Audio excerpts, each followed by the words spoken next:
এক গ্রামে গোপু নামে একটি ছেলে থাকত। সে ছিল ভীষণ অলস। গোপু, এভাবে অলস হয়ে বসে থাকলে জীবনে কিছুই করতে পারবি না।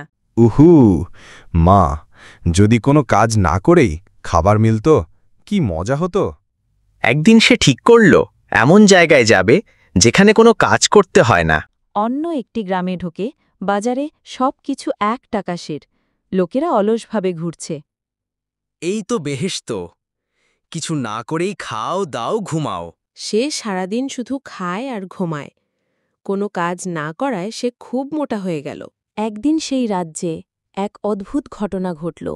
এক ব্যবসায়ী ধনরাজের বাড়ির তার প্রিয় ছাগলটি মারা গেল। ধনরাজ ন্যায় বিচার চেয়ে গজপট রাজার কাছে গেল।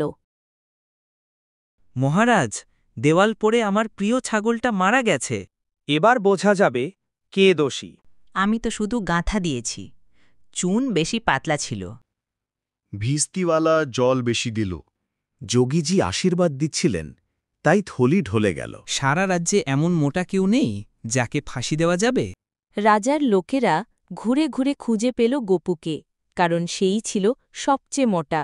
না না, আমি কিছু করিনি, আমায় ছেড়ে দিন। গোপু বুঝতে পারল তার অলসতাই তাকে এই পরিণতির মুখে এনে দিয়েছে। কিন্তু তখন আর কিছুই করার ছিল না। অলসতা মানুষকে ধ্বংসের পথে নিয়ে যায়। পরিশ্রম ছাড়া সাফল্য অসম্ভব।